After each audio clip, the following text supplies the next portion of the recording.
Nii, me alustame hetke pärast, ma siiski ootan veel korraldajalt märki, et okei, see märk on tulnud, aga siis tere tulemast tagasi, head inimesed, kes te veel siia saali olete jäänud.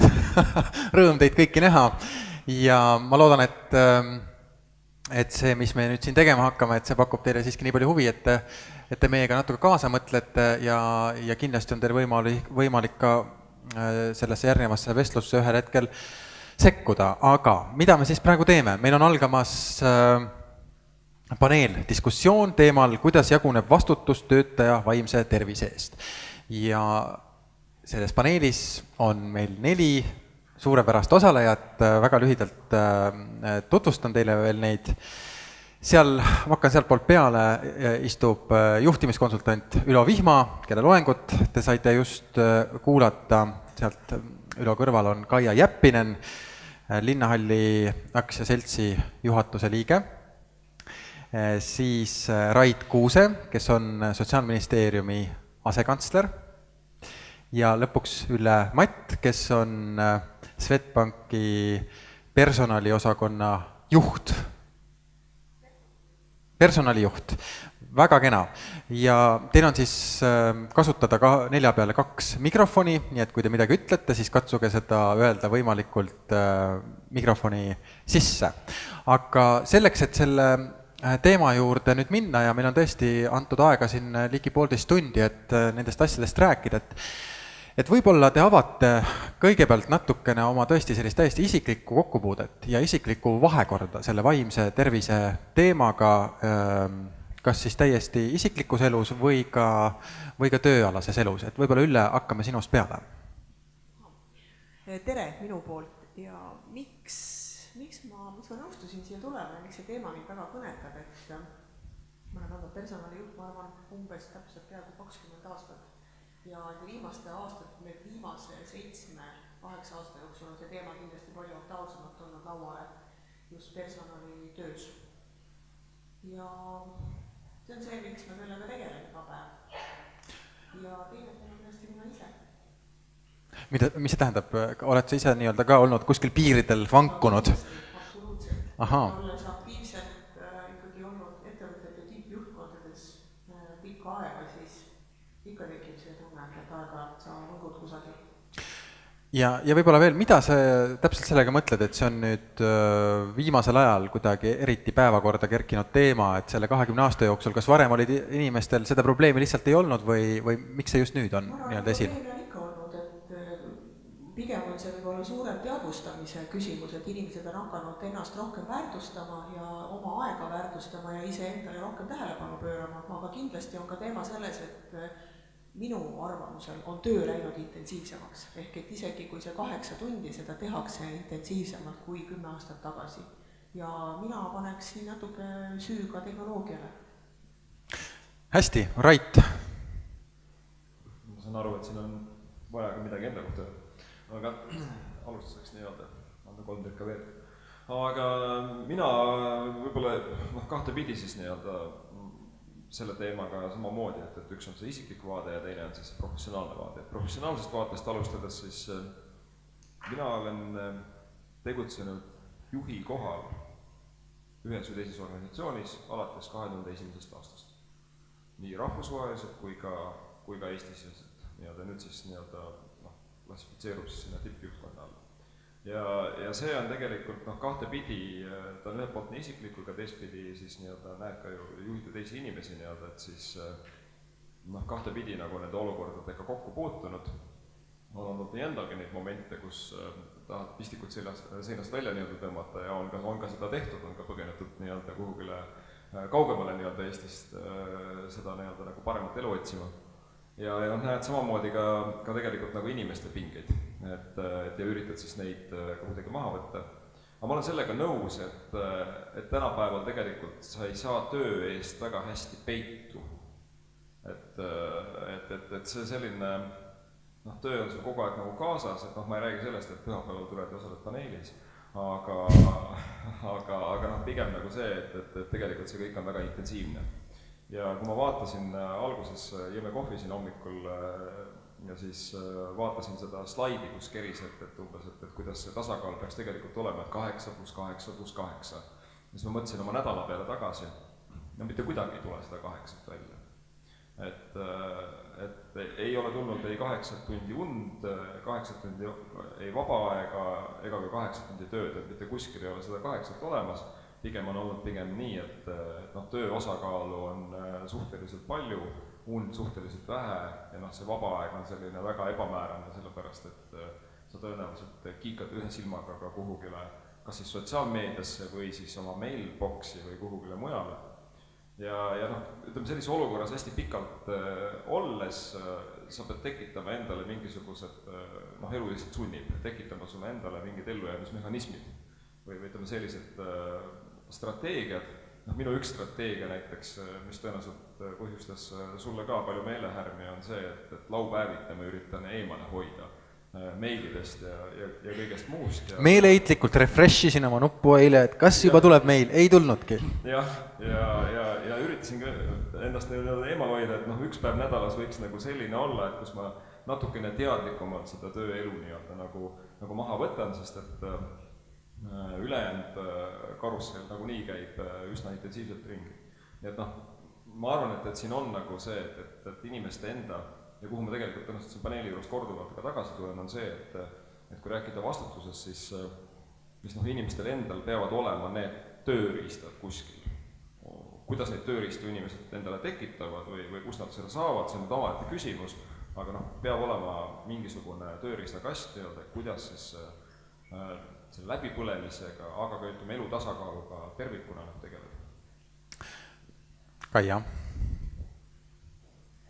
Tere kõigile ka minu poolt. Mind on eelkõige siia kutsutud sellepärast, et rääkisin oma isiklikust kogemusest nii läbipõlemisest kui depressioonist. Ma loodan, et mõned inimesed lugesid Eesti Ekspressi, kus ma päris avameelselt rääkisin seda, mis minuga siis viimased 7 aastat on toimunud. Aga samamoodi olen olnud kesk- ja tippjuhi rollis alates 96. aastast erinevates organisatsioonides, nii avalikus sektoris kui finantssektoris ja erasektoris. Ja kus ma siis läbi põlesin täielikult ja totaalselt oli siis, kui ma töötasin Tallinna abilinnapeana. See oli aasta 2010. Enne seda ma olin 2 korda läbi põlenud, seda ma ei veel seletama, sest Ülo Vihma rääkis sellest kõigest nii hästi, et mis asi see läbipõlemine on. Mida ma sain küll teada nüüd Ülo Vihma loengust, et ma olengi see tankinimene, et kes on maksimalist, perfektsionist, kes tahab liikuda hästi kiirelt, sooritada oma asjad võimalikult hästi. Ja mu mõte läks tagasi ka oma lapsepõlve ja noorusesse. Et mul kuidagi oli jäänud alati selline tunne, et ma olen armastatud ja hoitud siis, kui ma olen edukas. Ja ma ei osanud endas näha inimest ja ma ei olnud harjunud sellega, et mind tunnustatakse lihtsalt kui inimest. Ja selle mõtteviisini jõudmine võttis aega ikka päris mitu aastat. Et sa ei pea olema kogu aeg edukas, sa ei pea olema kogu aeg esimene, sa võid olla lihtsalt ise ja ka siis oled sa ikkagi väärtustatud. Nii et see on see kõige parem kogemus ja ma ei nimetaks oma lugu mingiks imeliseks paranemiseks, aga statistika ütleb seda, et inimesed, kes on depressioonis, 30% jääbki sinna, 30% jääb kõikuma sinna 2 vahele ja 30% paraneb täielikult. Ma ei oska seda öelda, kas ma olen täielikult paranenud, sest depressioonis paratamatult ta on nagu sinusoid, mis käib üles-alla. Alguses need võnked on hästi tihedad, pärast nad muutuvad sellisteks laineteks ja väiksemaks ja väiksemaks. Et ma loodan, et ma kuulun selle 30% hulka, kes suudab ennast sellest mustast koerast enda sees, kui te teate seda videot, mis levis, eriti siis, kui Robin Williams, meie tuntud näitleja, ta sooritas enesetapuga depressiooni pärast ja see video on üleval ka internetis. Et aeg-ajalt see väike koer, kelle ma olen ära kasutanud, kes oli suur minu sees, mis oligi see depressioon, pigem ma nimetaks teda nüüd nagu targaks meheks taskus. Et ma olen õppinud ta koos elama ja kui ta siin natuke vahest liigutab või hammustab või saba liputab, siis ma tean, mis ma pean taga tegema. Aitäh! Tänan väga ja Ülo. Tere uuesti. Lühidalt ma rääkisin iseendast juba oma läbipõlemisest. Ja sealt välja tuleme, täpsustades välja tuleme, kestis umbes paar aastat. Ja mis puutub siis sellesse professionaalsesse suhtesse, et kui ma täna ei räägi endast kui koolitajast, vaid pigem juba kui coachist, siis coaching üks eesmärk on läbipõlemist ennetada. Ehk et coach on see inimene, võib nimetada teda siis ka, kes tahab juhtimisterapeutiks või midagi. See inimene, kes aitab juhil teadvustada, kus ta parasjagu on ja kas ta jahvardab läbipõlemine ja kui jahvardab, mida ta saab teha. Et vaadata sellises kaugemas perspektiivis. Ja teine asi on, et lihtsalt see kontekst, milles me praegu oleme, see on nii intrigeeriv. Ma ei saa seda jätta mainima. Miks nii? Et me tulime siia lavale, saalis on väga väike osa nendest inimestest, kes hommikul olid, kus nad on? Nad on töötubades. Kui paljud teist inimestest tahaksite võib-olla olla ka mõnes töötoas, mis parasjagu on? Näete. Aga ei saa kahes kohas korraga olla. Tuleb teha valik. Ja selline tunne, et tahaks olla mitmes kohas korraga. Ega sa viimati ise ei taha kuhugi töötuppa minna, kui sa niimoodi siin räägid? Ei, ma olen täna otsustanud, et ma ei ole koolitaja rollis. Okei, olgu, aitäh. Aga nüüd, et sellele teemale läheneda, mina küll võtaksin võib-olla selle isikliku poole kõigepealt ja siis me liiguksime natukene selle juurde, mis on siis siin nii-öelda tööandjate ja nii-öelda töövõtjate roll. Keegi juhtis kunagi mu tähelepanu sellele, et eesti keeles on väga huvitavalt see töövõtja, et just kui lähed ja võtad kuskilt seda tööd ära kellegilt.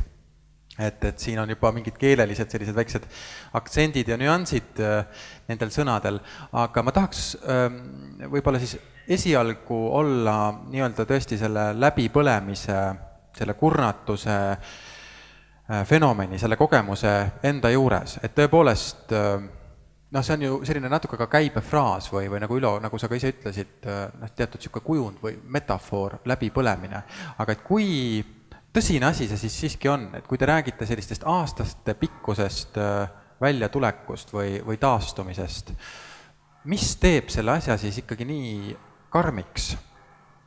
Miks see on nii raskete tulemustega? Kui niimoodi pealiskaudselt mõelda, et mis seal siis ikka väga saab olla? Pingutad üle natukene, teed kõvasti tööd, aga ometi selgi murdu, otseselt nii-öelda teerulli alla ei jää, aga siiski need tulemused on nii rasked ja keerulised ja võib-olla väljapoolt vaadates raskesti isegi mõistetavad, et kuidas need asjad nii kaugele lähevad. Et võib-olla te siis natuke jagate kõigepealt seda oma läbi tehtud nii-öelda läbipõlemise kogemust, et mis see siis on ja mida te sellest nii-öelda enda jaoks enne kõike olete saanud õppida. Ja Ülo, võib-olla hakkame siis sinuga peale. See stressi kolmnurk, millest ma rääkisin, mida näitasin, ütleb iseenesest ära, et läbipõlemine on kompleksne. See ei ole nüüd see nagu, ütleme selline tavaline trauma, et murra mingi luu ära, eks ole, aga vaim on terve ja hing on terve. Et see haarab kõiki inimese komponenti, need olulist. See tähendab just see komplekssus. Ja kuna ta haarab kõiki neid kolme sfääri, siis ongi ta väga hõlmav ja sügav. Ja mis see tähendab siis inimkeeli lihtsalt rääkides, mõeldes ka endale, see tähendab siis, et on teatud, võivad tekkida mingid sundmõtted. Noh, see võib kõlada peaaegu nagu kliiniliselt, see on nagu obsessioon, eks ole. Et ma ei saa hakkama või see on enesehinnangu langusega kaasas, et pole mingit mõtet enam pingutada või ma ei tea, mida üldse edasi teha, eks ole. Aga selle juures on alati emotsionaalne komponent ka, mis tähendab seda, et hing valutab. Kui öelda, hing valutab. Emotsionaalne labiilsus ehk siis need meeleoluhäired, eks öelda, või kõikumised, mis automaatselt tuleb suhetesse kaasa. Suhted lähevad sassi. Ja see jälle võimendub, eks ole, et see on selline nagu pööris, mitmed komponendid. Ja siis sa unustad ära oma nii-öelda keha, mis hakkab vaikselt niimoodi manduma seal kõrval. Ja kaob see nii-öelda füsioloogiline elementaarne energia ära. Ja võt see kompleks. Ja sellepärast on ta sügav ja tõsine. Jah, sama küsimus, Kaia. Läbipõlemine, jah. Et minul avaldus, nii-öelda see organismi pingeseisund tegelikult ma olin siis 35, kui mul tekkis hüpertoonia ehk kõrgvererõhutõvi. Ja tegelikult mu elu kulges ikkagi siis nii, et abistajaks olid rahustid ja unerohud. Ja samamoodi siis ka vererõhku alandavad tabletid, mis ei andnud ravil mingit tulemust. Nii et ütleme just abilinnapea ajast, kus mina ütlen, et ma ei olnud tööl mitte 24/7, vaid 25/8, siis avaldus see selles, et õhtul, kui ma koju jooksin, need tööpäevad olid hästi pikad, isegi ette ennastumata, kui pikad võivad tööpäevad olla, sellepärast et juhtimisstiil oli väga autokraatne ja tegelikult ka selline, kus sa pidid olema igal hetkel valmis kuskile tormama, mingit tulekahju kustutama või kuskile esinema, ükskõik mida iganes. Ja kus ka nädalavahetused tihtipeale olid just nimelt tööga seotud, et ei olnud üldse mitte midagi kummalist selles, kui näiteks ma teadsin, et mul on pühapäev vaba, hommikul tõused rahulikult üles, magad natuke kauem, oled parasjagu köögis ja teed pannkoogid haiget, et ma teen perele pannkooke ja siis tuleb telefoni kõne, kus öeldakse, et nii, 2 tunni pärast pead olema seal punktis A või punktis B ja pead esinema sellele seltskonnale, kui sa siis küsid, et kas selleks on olemas ka mingi memo või kas on juba midagi ette valmistatud, siis öeldakse sulle, et ei ole. Ja siis ongi täpselt see, et sa viskad selle pannkoogi täigna sinna köögilaua peale kuskile seisma ja loomulikult ei ole sa hommikul juuksed pesnud, oled meigivaba sõnaga ja siis läheb see trall nagu lahti, nii et sellised ootamatused olid täiesti tavalised. Kui rääkida nüüd veel sellest, mis ma alguses mainisin, et see läbipõlemine avaldus mul just nimelt nagu läbi keha, siis minu arstid, kus mul on väga hea tiim tegelikult ümber, ütlesid mulle ammu, et kuule tüdruk, et ära rabele, et ega sulle postuumselt 2 mälestusmärki ei panda. Ega ma ei võtnud ju seda kuulda ja nii nagu siin Ülovihma enne läbipõlemise loengus just nimelt nagu kirjeldas, ma panin ikka edasi ja täpselt samas tempos ei võtnud midagi kuulda. Aga siis oli üks selline sündmus, et ma olin oma enda kooli ehk siis Kivimäe põhikooli juubeliaktusel ja ma pidin pidama kõnet. Mul oli ettevalmistatud väga põhjalik ja tore kõne. Ja mul kunagi ei ole olnud esinemiskartust, et tegelikult see on ka õpitav ja see oli paratamatult selle ameti üks osa. Ja mul ei olnud vahet, kas mul on saalis 20 inimest, 200 inimest või 2000 inimest või veel rohkem. Sa läksid lihtsalt tuimalt peale ja tegid oma kõne ära ja esinemise. Ehk esinemishirmu kui sellist mul ei olnud. Ja ma läksin seda kõnet siis seal koolis pidama. ja ma olin saanud rääkida umbes 5 minutit, kui ma tundsin kehaliselt, et midagi on väga valesti. Sellepärast, et mul hakkasid värinad.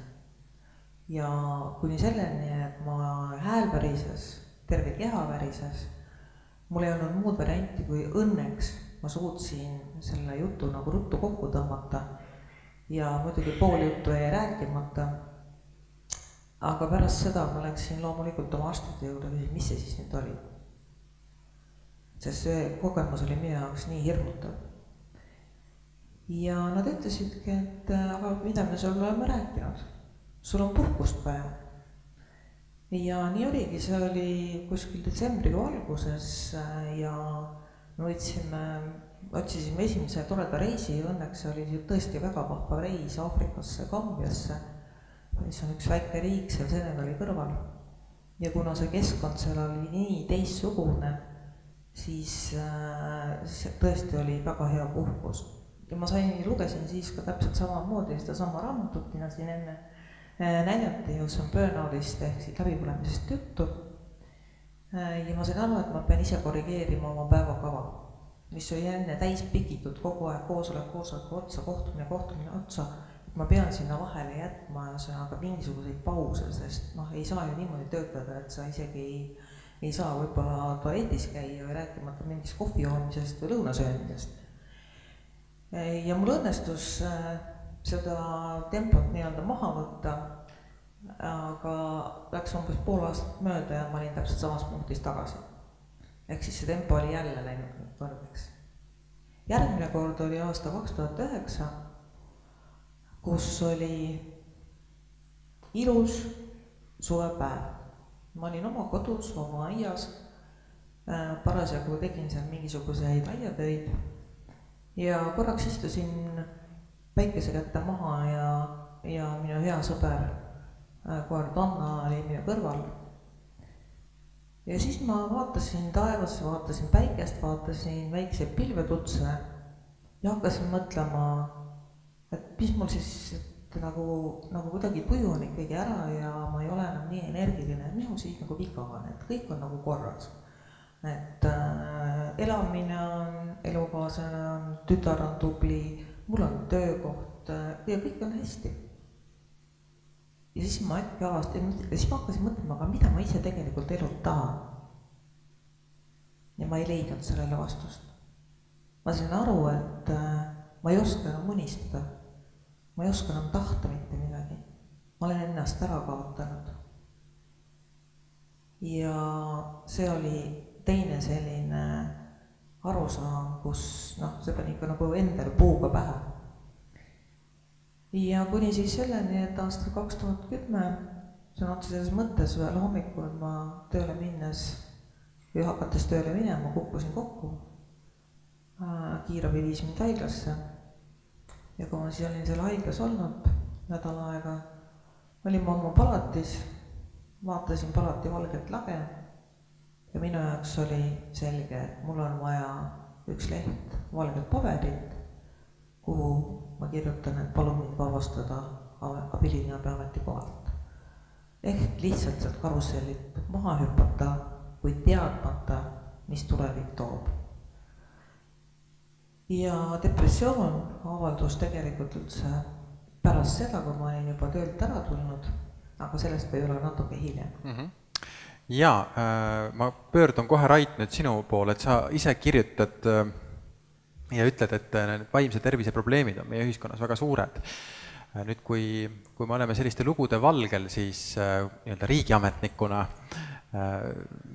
Sotsiaalministeeriumist, et kuidas sulle tundub, et milles see asi siis on, et miks me ei märka selliseid asju, kas puudub lihtsalt selline traditsioon, kogemus meie kultuuris, ütleme, kui me vaatame seda nii-öelda tööandjate poole pealt, siis et selliseid lugusid on ju väga palju, kus tõesti inimesed kärsavad läbi ja just nimelt veel sellised inimesed, kes nagu ka Ülo Vihma välja tõi, on justkui võiksid olla eriti head töötajad, kohusetruud, perfektsionistlikud ja nii edasi.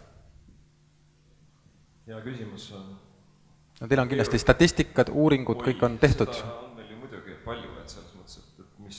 tegelikult kui niimoodi vaadata, no võib-olla kaks asja siin on, et ühelt poolt kõikide nende heaolu peegeldavate näitajate järgi peaks ju kõik olema järjest parem. Et kui me vaatame, Eestis tööhõive on väga kõrgel tasemel, oleme selle Euroopa Liidu esimeste riikide hulgas, on tööhõives osalemise määra järgi, vaesus väheneb, tegelikult absoluutne vaesus on langenud viimastel mõningatel aastatel, inimeste eluiga kasvab. Võib-olla sama ei saa või sama rahulolu ei saa väljendada näiteks sellena, et kui kaua inimesed tervena elavad. Ütleme, et teatud nagu selliseid näitajaid on ka neid, nagu nii-öelda, mis sellel pildil on nagu valesti, et justkui kõik läheb paremaks, majandus kosub, inimesed on hõivatud ja peaksid olema ka rahul olemas, samal ajal jällegi naljaga pooleks võib siin öelda, et ülitatakse aeg-ajalt siis sellist õnneindeksit peegeldavad pingerida maailmas ja siis seal Eesti on Lätist tagapoole. Ja siis kunagi paluti mul kommenteerida ka seda, et miks siis Eesti on, meedia kohe tuli, et näete, et Läti on vist mitu kohta eespool, et mis nüüd toimub, et selles mõttes, et meil on kõik väga pahasti ja riik ei tee jälle midagi, et see on selline hästi sage etteheide riigiametnikele ka, et riik midagi ei tee. Ja siis ma uurisin siis ka seda populaarteaduslikku uurimust ja seda pingerida natukene ja lugesin selle läbi kogu selle materjali ja sain aru, et üks väga selline selge selline ennast mitte õnnelikuna tundmise allikas on see, kui kellelgi sinu kõrval läheb paremini. Et mõnes mõttes siis nii-öelda õnneindeks nagu nii-öelda, et kus Lätil läheb paremini kui Eesti, nagu suurendas meie siis nii-öelda ebaõnne tunnet. Et riigil on hästi palju erinevaid andmeid. Ja nüüd, kui vaadata nagu selle peale, siis võib-olla seda sellist õnne või õnnetuse nagu tunnet peegeldavad andmeid, et need on sellised, peetakse selliseks võib-olla pehmeks. Pehme pool nii-öelda, millega siis seda edu ei kirjelda. Et ma arvan, et see on mõnes mõttes, mõeldes ka selle paneeli peale, vaimse tervise temaatika peale, siis mõnes mõttes on siin ka tegemist väga palju sellega, et kas ühiskond on piisavalt küps, et avatult rääkida sellistest ka juhtumitest, nagu näiteks see, et keegi ütleb, et jah, tõesti, ma olen läbi põlenud ja keegi ütleb, et ka avaliku elu tegelastel võib olla nagu pinge, et teatud nagu nii-öelda ütleme siis märgid, mis jõuavad siis avalikkuse ette, et sellel on ka mingisugune väga selge arengulugu taga. Et selles mõttes täna võib-olla on mingi pöördepunkt siin nagu tekkimas, et me suudame rohkem teadvustada ja me suudame ka aru saada, kui õnnetus tulles hüüab. Et tihtipeale öeldakse, et õnnetus hüüa tulles, need vaimse tervisega seotud õnnetused siiski hüüavad tulles, me ei suuda neid märke võib-olla väga hästi silmaks pidada. Nüüd tulles võib-olla siia selle riigi vaate juurde, ma arvan, et selliseid nii-öelda pehmeid teemasid, nagu neid tajutakse, ma ütlen, et mina sellest nii arvan, et need pehmeid teemasid on mõnevõrra raske müüa või nendega nagu raske tegeleda, sest et justkui kõik saavad aru, et see mure on, kõigil on ka oma isiklik lugu rääkida, siis mis sellega peale hakata, on juba selline keerulisem küsimus. Ja nüüd, kui tulla ka tööandjate poole peale, siis olles olnud pikka aega ka juhi rollis, et on need lugusid ju rääkida küll, et siis ütleks nii, et tegelikult Sotsiaalministeeriumi näiteks see kogemus, ma olen 3,5 aastat seal juba tööd teinud asekantsleri ametis, siis see kõige suurem pinge on tegelikult alati selles küsimuses, et miks riik midagi ei tee. Et siis on väga palju inimesi, meil on paarisaja ümber inimesi, kes tunnevad kõik suurt vastutus, et peaksid midagi kindlasti rohkem tegema. Samal ajal ütleme ka see organisatsioon, see surve tegelikult ei hoia ka neid inimesi eriti palju elus. Et sa näed tegelikult seda väga lähedalt, et tegelikult ütleme, on selliseid vastupidiseid nõudmisi on hästi palju, et olla selline edukas, ütleme siis, kas oled edukas või oled ebaedukas, et sellist survet pannakse ka teistpidi väga palju peale. Aga küsime ikka päris otse ka, et kas sellistes olukordades, kas on ka keegi, kes vastutab, kas nii-öelda vastutab ja süüdi jääb lõpuks see, kes haigestub ja läbi põleb, et tema enda nii-öelda probleem, et ta ei märganud rattast maha astuda, või tuleks ja saaks siiski võtta seda fenomeni ette kuidagi avaramalt ja et seal on rohkem inimesi, rohkem elemente, mis selle olukorra tekitavad? See on selline olukord tegelikult, et eks me kõik vastutame siin selles mõttes igaüks omas rollis, et see on mõneti meenutab sellist olukorda, kus me ise loome kõigepealt endale tohutu suure probleemi ja siis hakkame seda kangelaslikult erinevate meetmetega lahendama. Et noh, selliselt me täna nagu nii-öelda riigi vaates või ütleme ühiskonnana tegelikult ju käitume. Et ega see, et kellelgi on koolistress või kellelgi on tööstress, et see ei tule nagu selles mõttes ka nagu tühjalt kohalt, et see on nagu inimkäitumise tulemus tegelikult ja ise me seal oleme. Nüüd noh, ütleme, mis siin nagu see rohi oleks, võib-olla see rohi ongi nagu see, et tihtipeale unustatakse ära, mis mind isiklikult väga häirib, on nagu see, et ükskõik millises debatis me nagu oleme, siis tekib nagu selline tunne nagu, et meil on kuskil selline suur kõikvõimas riik, kes tuleb ja peab nüüd nagu lahendama ja pagan, et kui see riik nüüd ei ole jälle sellele konkreetsele teemale, mis mulle parasjagu muret pakub, on ju, lahendust leidnud, et siis riik on ebaõnnestunud. Noh, ei ole tegelikult niimoodi, et ju me siis oleme ise ka mõnes mõttes nagu kanname seda ebaõnne nagu edasi. Et siin on mitu tasandit, et esiteks inimestel oleks need oskused, et noh, ma arvan, et riik võib olla tervikuna, siis nii abstraktne, kui ta parasjagu kellegi peas ei ole. Riik saab noh, nii-öelda soodustada siis seda, et ühiskonnas on teatud nii-öelda noh, teatud väärtused, teatud jagatud nagu nii-öelda pilt ja ühiskonna liikmetel on võimalus omandada neid oskusi, et toime tulla. Et seda on võimalik mingil määral kujundada keskkonnana, aga noh, ütleme lõpuni nii-öelda kõike kontrollida, kõige eest vastutada ja nii edasi, ütleme selline abstraktne moodustus nagu noh, riik tegelikult ei saa ja noh, tegelikult ei oleks ka vaja. Kaia, jah, lühike repliik. Jah, lühike repliik see, et loomulikult väga paljud vaatavad riigile otsa, eks ju, ja ma arvan ka, et tegelikult vaimse tervise nii-öelda säilitamise või ennetamise rahaline ressurss võiks olla riigis nagu suurem, kui me räägime näiteks ütleme suunatud raha, mis läheb psühholoogidele, psühhiaatritele ja nii-öelda vastava ala spetsialistidele. Sest noh, neid on vähe ja neid inimesi, kes tegelikult seda abi vajaksid, on palju. Aga ma tahan teiselt poolt öelda, et ka inimene ise peab otsima abi. Kui ta saab aru, et midagi on viga, siis on hästi loomulik, et kui meil on midagi viga, aga sa ei saa aru, mis on parasjagu on, sa lähed EMO-sse. Ja seal ei ole mitte midagi taunitavat ega häbiväärset. Siis täpselt samamoodi, kui sa tunned, et sa ikka kuidagi enam olla ei saa, ja sa saad aru, et sul on mõtted sassis ja juba on ka mingisugused kehalised sümptomid, siis selleks on olemas psühhiaatria haigla vastuvõtt. Ja see on täpselt samasugune EMO ja mitte sugugi häbiväärne. Et ühiskonnas on tegelikult välja kujunenud ka see, et häbi on nii-öelda paluda abi ja see on see vale häbi. Et inimesed ise saaksid ka enda jaoks nagu palju rohkem ära teha. Aitäh! Ma annan kohe sõna Üllele, aga enne Ülo andsid märku korra väike repliik. Ma tahaks hästi konkreetselt vastata sinu konkreetsele küsimusele. No ole hea. Miks siis keegi ei ole süüdi näiteks, kui tööta läbi põleb? Minu meelest seal on kaks olulist põhjust. Üks on see, et need juhid, kelle all inimesed läbi põlevad, on ise tankid. Need tohutult sihikindlad ja pühendusega töötajad, kuidas sa neid karistad selle eest? See on välistatud. Ja teine, puht matemaatiliselt, puudub selline mõõdik. Eks ole, töö tulemuste jaoks on mõõdikud. Ja kui selline mõõdik puudub, siis polegi mille alusel midagi hinnata või karistada. Milline kimbatus, Ülle, kuidas siis on, et palju ja mismoodi peaks nagu seda oskust selle tööandja poole pealt kultiveerima, et nii-öelda näha ja ära tunda seda, mismoodi inimestel läheb. Hiljuti kohtusin ühe õpetajaga, kes ütles, et ka õpetajatel ei ole tegelikult üldse seda oskust, vähemalt nende koolituses, et ära tunda noorte ja laste seas probleeme, mis võivad niimoodi nähtamatult tõesti areneda väga kaugele.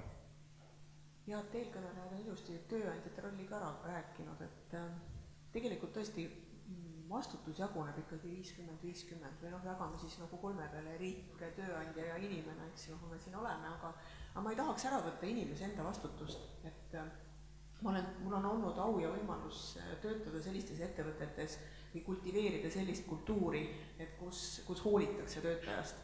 Aga ma tahan öelda, et tööandja ja juhi käed ei ulatu igal poole. Et ikkagi ma kuidagi mõtlen, et mina ise vastutan oma elu eest ja iga inimene tegelikult vastutab oma elu eest. Aga mis on probleem, on see, et kui sa küsisid, et seda enesehaarimist, et vaat see on tõesti probleem. Me ei oska ennast tunda, et võib-olla see, miks need teemad on läinud aktuaalsemaks, see on väga tore, nendest on hakatud rohkem rääkima, on kõiksugusi huvitavaid teraapiasuundi tulnud ja uued trendid psühholoogias.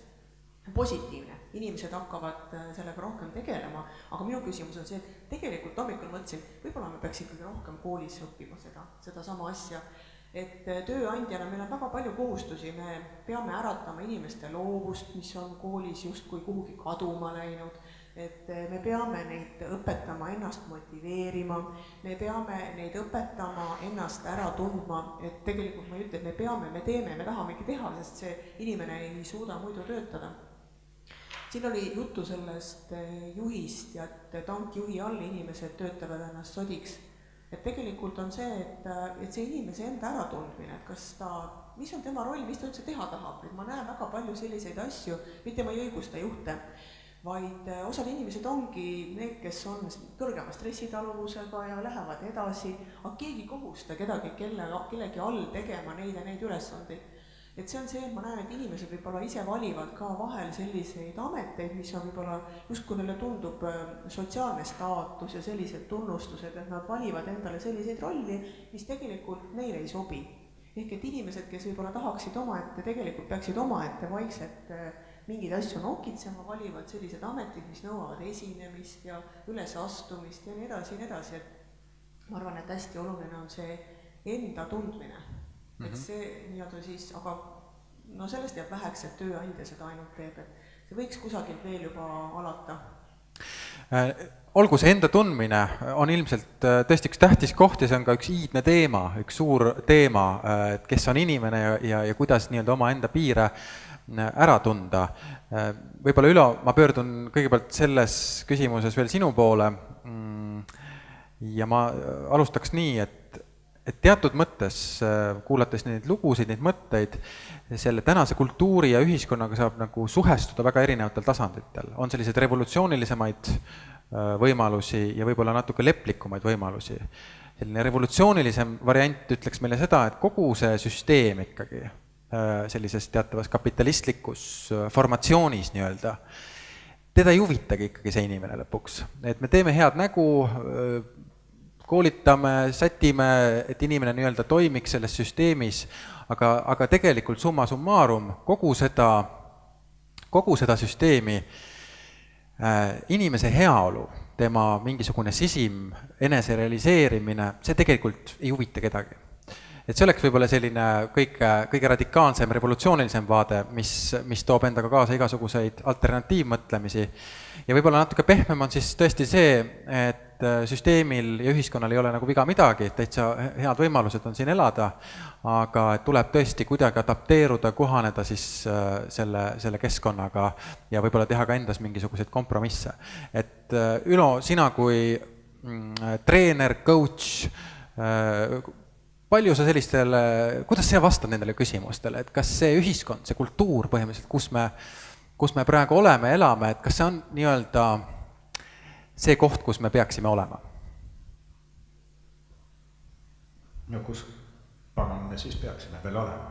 Äkki on mingi parem maailm, mingi teissugune variant? Õige koht ja aeg elada. Eks siin tänagi on juttu, et mõni inimene on läinud kuhugi parematele marjamaadele otsima midagi, tulnud tagasi. Ja et aga kõigepealt taustana kaks asja, millest hän räägib sellega seoses. Üks on impersonaalsus.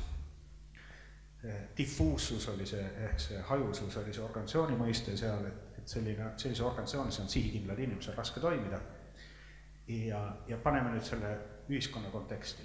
Ka täna siin laval on mitu korda kõlanud see, et riik peaks. Ootame riigilt. Aga kes see riik on?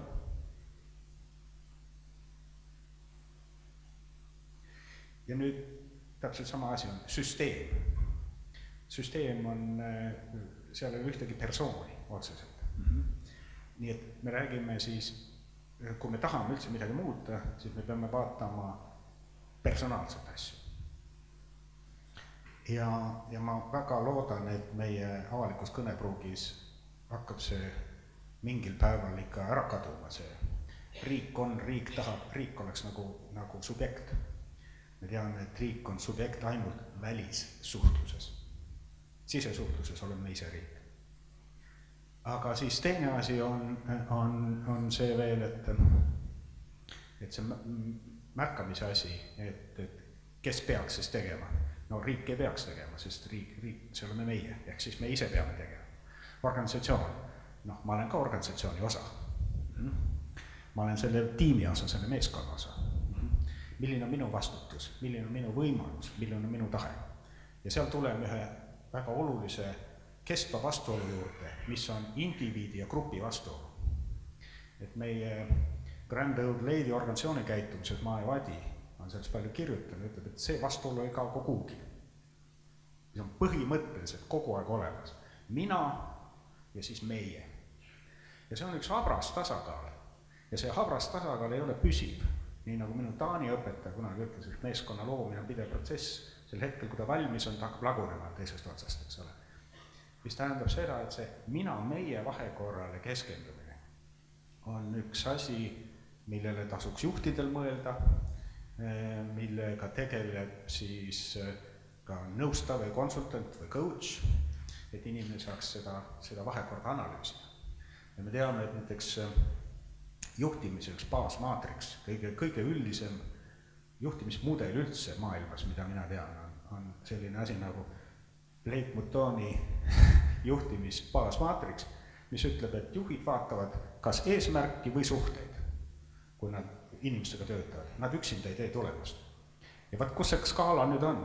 Tankil on skaala ainult eesmärgil ja suhted teda ei huvita, ehk eesmärk iga hinna eest. Ja tulemus on läbi põlenud. Ja kui sa lähed sinna suhete poole täielikult, siis muutub see töö nagu klubiks. Tore on sinna aega veeta. Ja võt selle hapra tasakaalu nüüd, see eesmärk ja suhted, mina ja meie, see on üks asi, millele keskendumine aitab. Ja kui inimene ise seda ei oska, see on siis coach aitab seda analüüsida. Oskad sa mingi näite ka tuua selle mina-meie suhte kohta, et kas siis sellise positiivse näite, et mis ilmestaks seda, et kus see siis nii-öelda oma mingis ideaalis kehastub? Ideaal on tasakaal, eks ole, meie tänase jutu kontekstis, aga üks tohutult hea küsimus, mis on nagu iga coachi varasalves, on see, mis on sinu osa sellise olukorra tekkimises. Ja siis inimene mõtleb selle, mis on minu osa. Ja siis võib-olla mõtleb ka sellele kontrollkeskmele, see on niisugune tehniline termin, aga see, et kelle otsus, kelle vastutus. Ülle, kuidas seal Swedbankis on, et kas astuvad töötajad uksest sisse ja ütlevad, et mulle tundub, et see asi peaks hakkama meil natuke teistmoodi minema, ja siis see suur organisatsioon, anonüümne korporatsioon kuidagi reageerib sellega?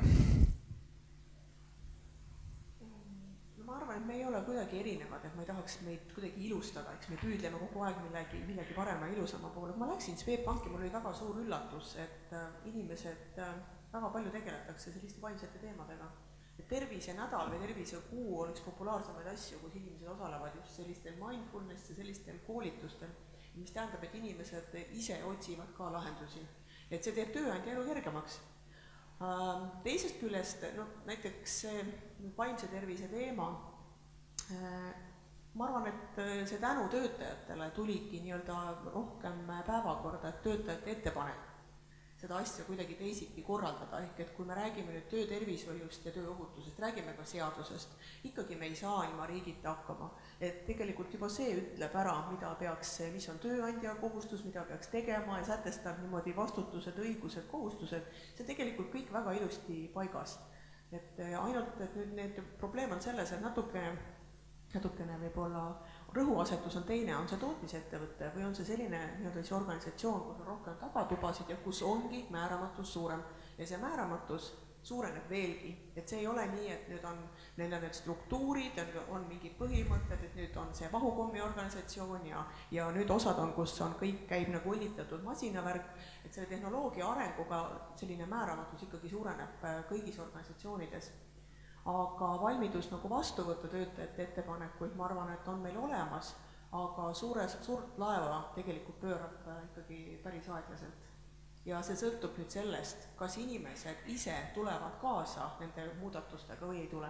Et ma arvan, et see muutumis- ja kohanemisvõime ongi see üks suuremaid stressiallikaid, eks ju, aga ka üks suuremaid võimalusi, kui me vaatame sellist tulevikuorganisatsiooni ja tulevikukompetentse. Et jah. No ütleme, sellele meie kultuurile on püütud otsida tõesti erinevaid metafoore ja üks selline tuntud metafoor, et me elame sellises nagu voolavas modernsuses, voolavas maailmas, kus ei ole mingisugust fikseeritud piire.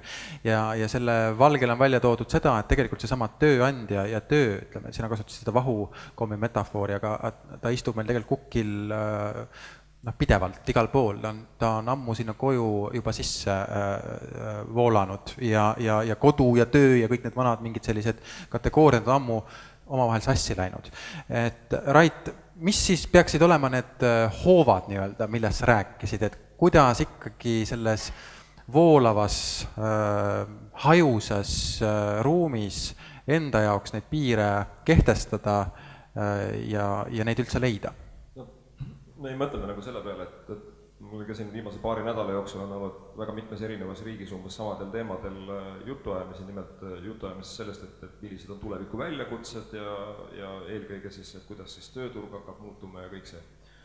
Ja see arutelu käib ikkagi selle ümber, et me peame olema kohutavalt paindlikud. Me peame olema tulevikus veelgi paindlikumad, kui me täna oleme.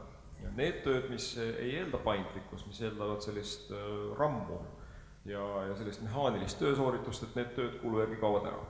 Et ja mõned veel.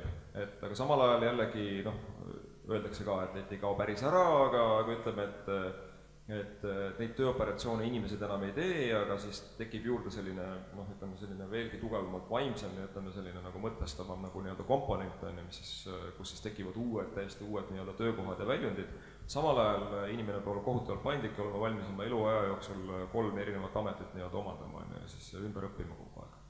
Ja nüüd, kui ma mõtlen selle peale, ja siin ennem ka oli haridussüsteemist juttu, siis tegelikult need probleemid, millega me tegeleme, kas inimeste nii-öelda suutmatus toime tulla, näiteks nende kriisid viivad siis Eesti ühiskonnas näiteks ka väga sagedasti enesetappudeni või siis, ütleme siis viletsate peresuheteni, mingisuguse riskikäitumiseni nii-öelda, et see on tegelikult selline toimetuleku oskuse õpetamine ja nüüd, kui mõelda siis selle peale, mida tõepoolest inimestele antakse, et kui palju inimesi õpetatakse mingis rollis toime tulema või käituma, on see küsimus.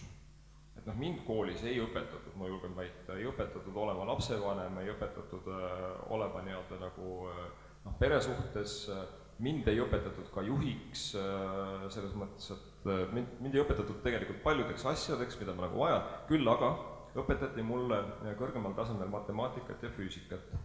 Ja mida ma siis nagu nii-öelda igapäevaselt kasutan 4 põhitehte piires ja saan väga edukalt hakkama isegi nii keerukas organisatsioonis, nagu seda on Sotsiaalministeerium, mis siis poolt riigieelarvet juhib.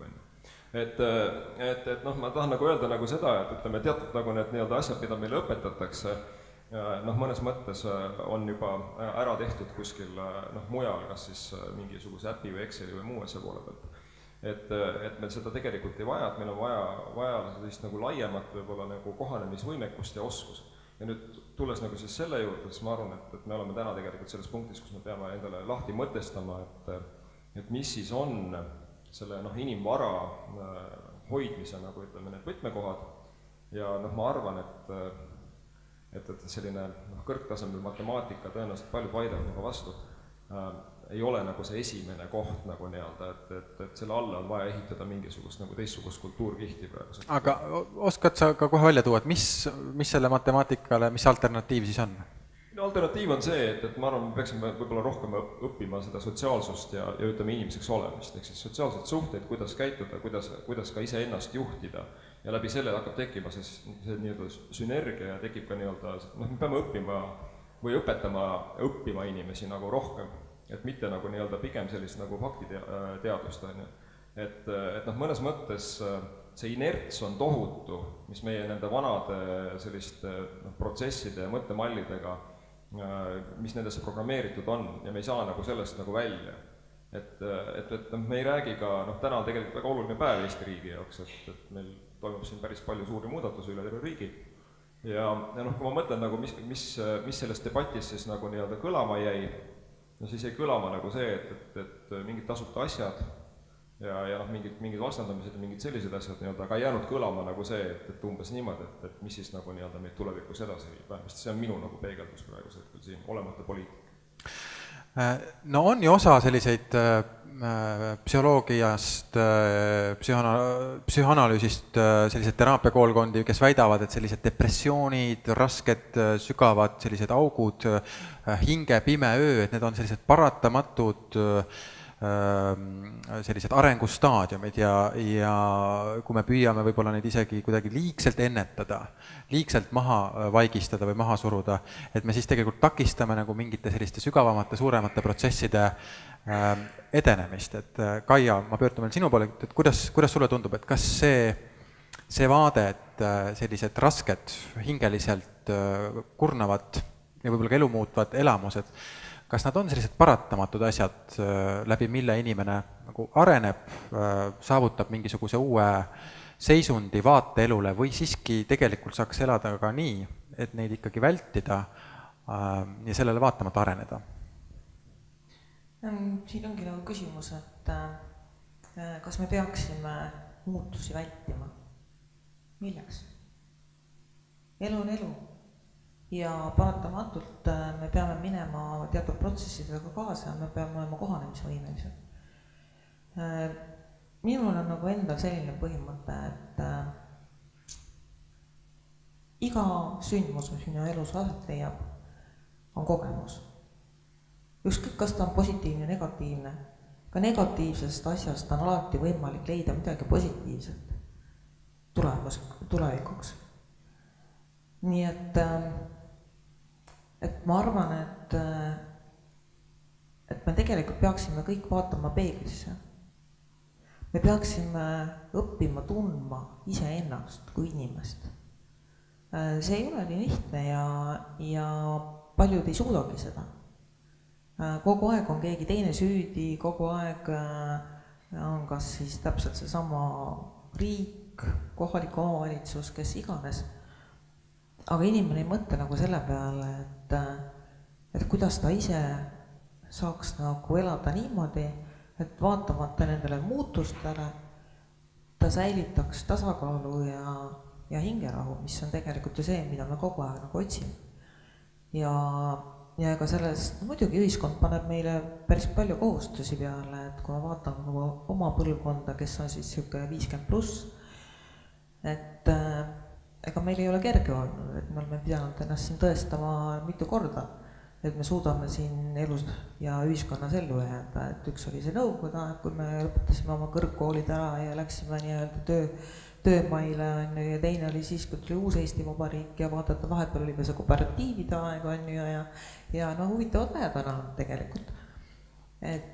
Aga just nendel, kes tahavad midagi saavutada ja midagi edendada, et neil on ikkagi see koormus nagu väga suur, et me teame näiteid väga tuntud inimeste kohta, kes lihtsalt ühel päeval panevad töö maha, nii nagu võib-olla siin ka kõrvalistuja just nagu tõi näiteks ja ka ma ise ühesõnaga, et kui ma otsustasin abilinnapea kohalt lahtu, kui ma lähen kuskil Alutaguse metsa elama, et ma ei taha üldse linnas olla, ma ei taha kedagi näha, ma ei taha ühtegi inimest näha. Et siis tegelikult ju neid näiteid on Eestis väga palju, kus just nimelt kas ühiskonnas tuntud tegelased või oma ala suured profid mingi hetk lihtsalt väsivad ja lähevadki metsa elama ja teevad ühesõnaga hoopis teistsuguseid asju. Kas siis on see mingi käeline tegevus, on see mingi hoopis teine valdkond. Nii et ja muutused muidugi, inimesed on erineva pingetaluvusega. Et osa võtab muutusi normaalsena, teise jaoks on, see sõltub juba inimtüübist. teine tahab, et noh, kogu aeg oleks kõik asi nagu muutusteta ja oleks stabiilne ja mitte midagi ei juhtuks, vaat siis on tema õnnelik ja rahul ühesõnaga.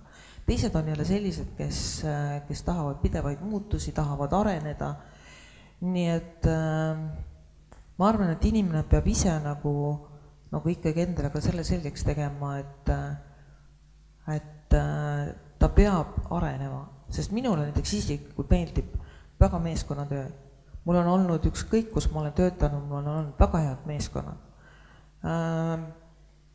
Ma ei tea, kas ma mul on vedanud, olen valinud õiged inimesed ja ma tean ka tegelikult seda, et mismoodi inimestega tuleb tööd teha, kuidas neid motiveerida, kuidas saavutada see meeskonnatunne. Isegi poliitikas või ütleme siis seal linnavalitsemises, mul oli ju 3 ametit kureerida, mul oli super meeskond. Ainult, et ma ise seal vahel olingi siis see puhver, nii-öelda ülevalt oli poliitiline surve ja need käsud, mis kohati tulid, olid väga totrad, aga me pidime need ülesanded ära tegema. Ma rääkisin ausalt oma meeskonnale ära, ütlesin, ma saan aru, et see on lollus. Ma saan aru, et me tegelikult ei peaks seda tegema, aga me peame selle ära tegema. Ja nii me tegimegi. Teinekord me tegime täiesti võimatu asju võimalikuks. Aga tänu sellele, et seda ei juhi mitte ainult protsesse, vaid sa juhid inimesi ja et see sõnum jõuab inimestele kohale, sest läbi ütleme siis ametite juhtide ja nende asetäitjate läks see omakorda ju nii-öelda allapoole ja allapoole. Et kõik on selge, siis inimesed tegelikult tulevad suga kaasa. Ja nad tegelikult tunnevad sellest rõõmu ja nad tunnevad ka seda, et nad arenevad. Aitäh, Ülle, repliik oli siit.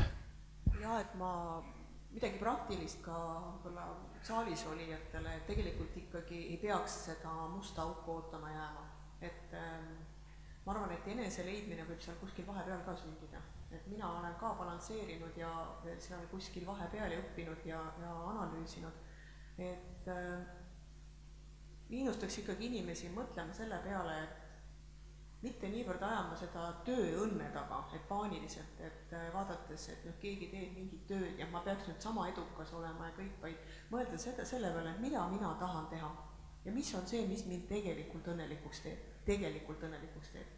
Et võib-olla see ei olegi selline traditsiooniline töö. Ma olen näinud vahvaid lugusid, kus inimesed, kui on koondamise situatsioon, et kui inimene läbi karjääri coachingu leiab endale, et ta soovib hakata hoopis midagi muud tegema. Ja siis sa saad ka aru, et see inimene on 25 aastat teinud täiesti sellist tööd, mis teda absoluutselt ei käivita. No sealt tuleb ka seesama läbipõlemine, et kui inimene, kes teeb oma tööd, mis talle meeldib, siis kindlasti ta suudab nagu kordi rohkem. Et siit tuligi välja vaja jutus see, et kui tulevad sulle ikkagi ülevalt mitte sellised sulle vastuvõetamatud korraldused, eks ju, et see on juba nagu stress ja see ongi juba see, mis sind nagu iga päev nagu põletab.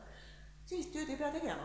Ma arvan, et tuleb teha sellist tööd, mis eks ole, et mitte kaja mõttes, aga üldse, et inimestena, et võtta nagu vastutus oma elu eest.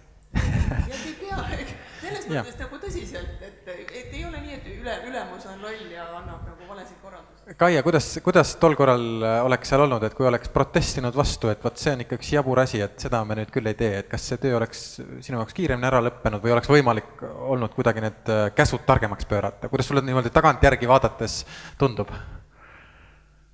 Oleneb sellest, kes on ülemus. Millise iseloomuga ta ise on, et kui ma räägin nüüd näiteks sellest samast linnavalitsuse ajast, et siis mul oli nagu seal ei olnud võimalik muidugi ilmselt? Ei, see oli väga huvitav kogemus, sellepärast et ma töötasin 4 erinevas linnavalitsuses koosseisus. Kõigepealt oli meil siis koalitsioon Reformierakonnaga. Loodan, kõigil on valitud, siin ei ole mingit valimisjuttu ei hakka. Valimistega me ei tegele täna, aga ma lihtsalt räägin, et kuidas see nagu oli. Tähendab, siis oli meil linnapeaks oli Edgar Savisaar, siis oli meil koalitsioon Isamaa Respublikaga, kus oli linnapeaks Tõnis Palts, siis oli pärast Jüri Ratas ja lõpuks oli jälle Edgar Savisaar. Et mina olen muidugi selline inimene, kes ei suuda ka tihti peale oma arvamust nagu endale hoida, et kui ikkagi mingi asi mulle niimoodi täiesti vastu karva käib, siis ma julgen sellega välja öelda. Ja ma ütlesin ka, aga sellest ei juhtunud nagu mitte midagi. Ehk tegelikult, kui sa suudad argumenteeritult põhjendada, miks üks või teine asi tundub nagu jaburana, ja miks see on vale otsus. Sest ega tippjuht, ütleme, või kõige kõrgem ei tea tegelikult üldse, mis on tegelik olukord. Ta on kuskil, keegi on talle kõrva sosistanud midagi, on ju, ja siis ta arvab, et ongi probleem, on. Ja ütlebki niimoodi, et kuule, lase see lahti või tee ühesõnaga, võt see asi nüüd ära, eks, ja mõtlen, kuule, et aga me teemegi, see on meil tehtud juba. Et selles mõttes ei, mina läksin nüüd seal rahulikult veel edasi töötada, ma arvan, ülemuse poole pealt, et sest tal oli see komme, et ta ladus kõik mulle selga, mis vähegi oli, ka need asjad, millega teised hakkama ei saanud. Nii et ei, see oli minu otsus ja ma ei kahetse seda. Hästi, tõmban veel korra üldisemaks ja võib-olla võtan veel sellest Ülo loengust ühe mõtte, mis sa tõid välja, et me elame sellises edukultuse maailmas justkui ja ikkagi nagu väärtustatakse selliseid ekstreemsusi. Kas ei ole nii, et see ikkagi on alati nii olnud ja see ka alati nii jääb? Mõtleme kas või Kreeka tragöödiate peale. Inimesed armastasid ikkagi näha laval verd, surma, seda maksimumpunkti, ekstreempunkti, kus nii-öelda kõik pinged koonduvad ja kuidagi plahvatavad. Ja kas ei ole ikkagi see selline väga arhetüüpne muster, et see avalik foon, ühiskond, ta jääbki selliseks, seal ei olegi mingi šanssi seda kuidagi muuta?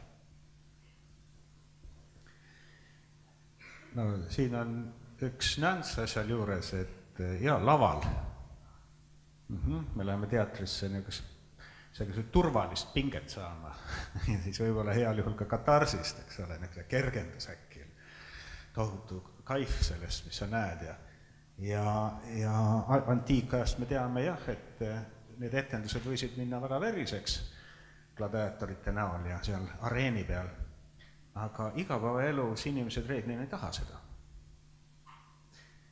Ja miks need pinged tekivad, siis on see lai taust minu meelest sellepärast, et inimliigil, nagu ka kõikidel teistel loomaliikidel, on ühiskondlik või selline grupi hierarhia ja alati on keegi juhi positsioonil. Sellist olukorda üldse ei olegi, et keegi ei juhi midagi, mingit gruppi või protsessi. Ja selle juhi koha peale on konkurents ehk võistlus. Ja nüüd need seadused, nii head kui halvad nad on, eks ole, annavad selle suurema turvalise raami.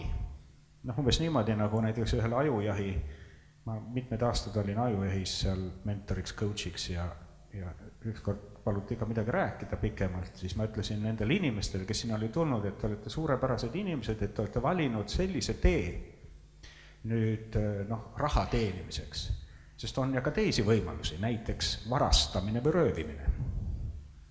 Et see on see suur pilt.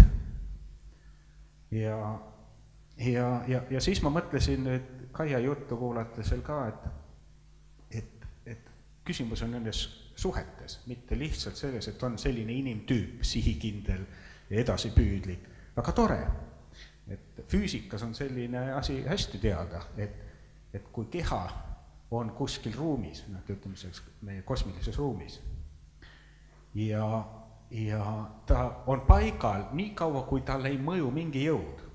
Me oleme kogu aeg vastasmõjudes. Ja kui see keha on paigal, siis ja talle mingi jõud ei mõju, siis ta jääbki paigale. Ja kui ta liigub, siis ta jääbki liikuma. Et see on nüüd nagu füüsikamaailm. Ehk et see tähendab seda, et kogu aeg on vastasmõjud. Ja sellepärast tuleb vaadata keskkonda ja isikut, mina ja gruppi. Ja siis ma kujutasin ette sellist olukorda, et see on nagu inglise sketšides mõnikord mängitakse, et juht tuleb alluva juurde ja ütleb, kuule, tee see homseks ära. Ja alluv ütleb, ei tee. Ja juht ütleb, ahah, hästi. Ja nüüd konks on ju selles, kuidas alluv seda ütleb, ehk et missugune on tema mõjujõud. Ja kui ta ütleb seda nii raudselt kindlad ja vaatab juhile silma, et see on sama tugev jõud, nagu ma selle veduri näitel tõin, kui see juhi jõud, siis võib juhtuda, et juht ütleb, ahah, hästi, ma otsin kellegi teise, kes on natukene pehmem ja võtab selle enda peale. Pehme selles suhtes, et kontrollkese on väljaspool ehk juhi käes. Et niisugused mõtted tekkisid praegu sellest suuremast pildist. Kuidas, Rait? jah, ja väga hea mõttearendus. Ma jäin mõtlema selle peale, et viimasel ajal me räägime ka nagu nii-öelda sellest riigi ikkagi, mida riik saab teha, mida riik ei saa teha, et siis kui me vaatame kõiki neid arenguid, mis praegusel hetkel käimas on, nii-öelda, et Eesti rahvastik vananeb ja väheneb. Need on need sellised nii-öelda nagu märksõnad ja siis me oleme püüdnud siin paar aastakümmet seda protsessi pidurdada ja pöörata siis vastupidi igasugusele nii-öelda nagu demograafiaprotsesside loogikale ja teaduslikele arengutele, mis on nagu kaaristatud, suurendada siis sündimust taastoote tasemele, näiteks 2,1 last iga naise kohta. Et see on tegelikult mõnevõrra ebaõnnestunud, et me oleme seal üsna stabiilsed 1,6 peale, aga siiski ebaõnnestunud. Selles mõttes, et ei saagi võib-olla seal väga nagu nii-öelda õnnestuda, et ülejäänud maailm nähasti näitab, Euroopa arengud on sellised. Et siis tekib see küsimus ikkagi, et peame varem või hiljem natukene ümber mõtlema selle, et millesse me siis investeerime ja kuidas me inimkapitali vaatame. Ja nüüd minu üks selliseid hüpoteese, millest ma juhin tegelikult ka just sotsiaalpoliitika nendes erinevates debattides ja eesmärkide seadmises, on see, et täna me investeerime üle inimese elukaare ebaühtlaselt. Et me oleme, minu arvates, ja antegu mul sinna andeks, aga minu arvates me oleme sinna elukaare esimesse otsa nagu üle investeerimas. Ja nüüd tulles nagu nii-öelda siis selle üle elukaare vaate juurde, siis võib ütelda nagu seda, et kui tähelepanu on ühes kohas rohkem, siis mingid osad ja tundub, et täna siis nagu nii-öelda päris suur osa ühiskonnast hakkab jääma natukene nagu tähelepanuta. Ja nüüd ma tulen siis selle juurde, et kui ma võtan sellise sotsiaalpoliitilise, ütleme võib-olla sellised kaks nagu sellist võtme nagu näitajat või võtmesõna tänases päevas, nagu mida me üritame siis rohkem mõtestada ja riigi poole pealt ka vaadata, et seda tasakaalu ajada. Et esimene on väärikus. Väärikus ühiskonna liikmena, väärikus inimesena, kuidas sa saad oma väärikust hoida, kas sa tunned, et sa oled kogu aeg, et sinu väärikus on hoitud. Siis see mõiste üle elukaare peaks olema nii-öelda nagu tagatud. Ja teine pool, et millest see väärikus siis nagu tuleb, ja siis jällegi tulles siia sotsiaalpoliitika nii-öelda diskussioonide juurde, siis see väärikus tuleb iseseisvusest. Et kas sul on võimalik olla iseseisev, juhul kui sul on üks või teine, ma ei tea, mure, häda, piirang, siis kas A, sul on oskused saada ise sellega hakkama või B, sul on olemas selline abi, mis jätab alles su väärikus. Ja nüüd, kui me tuleme siis nii-öelda selle ühiskonna mõtestamise juurde, vot siis see on see debatt nii-öelda, et mille üle nagu riik nii-öelda siis või ütleme need, kes siis nii-öelda riigi nimel kõnelevad, peaksid natukene tugevamini tänases päevas mõtteid avaldama ja võrdlema ja debateerima. Väärikus ja inimeste nii-öelda iseseisvuse toetamine ja mis on selleks vaja, millist keskkonda on selleks vaja, et need kaks nii-öelda mõistet või kaks nagu nii-öelda näitajat oleksid siis nagu olemas.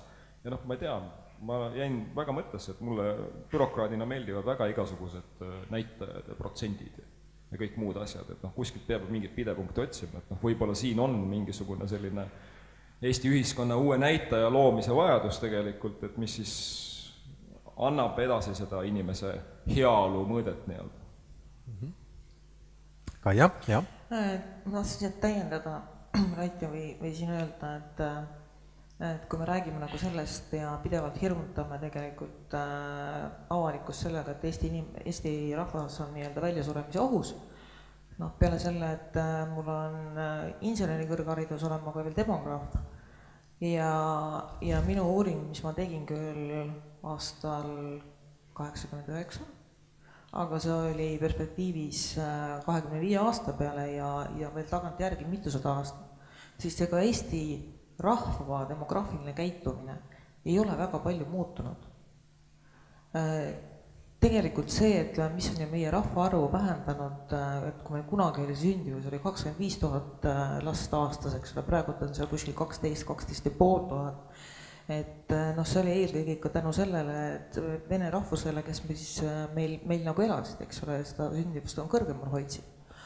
Aga kui me räägime sellest tasakaalust, et kuhu me investeerime, siis mina leian ka seda, et tegelikult just nimelt sinna me oleme riigi poolt ja kohalike omavalitsuste poolt ka tekitanud tegelikult sellise nähtuse, mis on õpitud abitus. Ja seda on paraku minu arust nagu liiga palju, kus tegelikult inimene võtta ise vastutust oma elu eest, vaid ta kogu aeg ootab, et keegi teda aitab, keegi teda toetab ja ei ole sugugi harvad näited, et kui on tegemist paljulapselise perekonnaga, siis tegelikult elatakse väga hästi ära nende laste toetuste pealt, aga see kõik ei investeerita sugugi lastesse, vaid tegelikult ongi see jälle see õpitud abituse suurendamine. Aga miks me peaksime panustama inimeste vaimsesse tervisesse ja mina arvan, et see peaks välja nägema nagu seda moodi, et meil võiks olla rohkem ongi riigi poolt toetatud psühholoogilist ja psühhiaatrilist abi. Et inimesed saaksid selle pöörduses, praegu on tõepoolest nagu see, et kui inimene tahab minna psühhiaatri juurde või psühholoogi juurde ja ta ei tee seda mitte erapraksises olevale, vaid ütleme siis nii-öelda riigi poolt toetatud asutusse, siis järjekord on 3 kuud. Selle aja jooksul, ütleme, mehed jõuavad 3 korda ennast ära tappa ja surnuks juua, eks ju. Naised kannatavad nagu rohkem ja ronivad mööda seina üles oma depressiooniga. Et see abi kättesaadavus võiks olla nagu suurem. Sest kui me hakkame mõtlema, et mis on siis tagajärg on see, et inimene jääb lõpuks invaliidsusele, me maksame talle invaliidsuspensionit, me maksame talle sotsiaaltoetusi ja see valdkond nagu järjest suureneb, aga ühiskond järjest vananeb. Et siin on ka tegelikult need käärid. Aitäh, Ülle, sul on veel repliik. Mõtlesin, et korraks tuleks tagasi vaimne tervis töökohal, et kus kohast see siis tekib see, et kui tasakaal läheb paigast ära, siis see minu kogemusel on ikka väga sageli seotud sellega, et inimene ei tee päris õiget tööd. Et korraks ikkagi sinna juurde tagasi tulla. Et mulle meeldis hästi sinu ütlus selle investeering vaimsel kaarel. Et mingil eluhetkel, meie probleem on selles, ma arvan, et erialad valitakse teadvustamata seda, mida tegelikult teha tahetakse.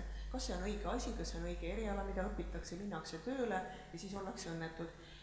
Spetsialistid astuvad kergemini tagasi, leiavad uusi väljakutseid, juhipositsioonil inimesed ei taha ühtegi sammu allapoole astuda. Et kuidagi nagu see probleem on, et kas on valitud vale töö, kas hoitakse kinni juhi staatusest ja niimoodi ennast nagu käiatakse päevast päeva.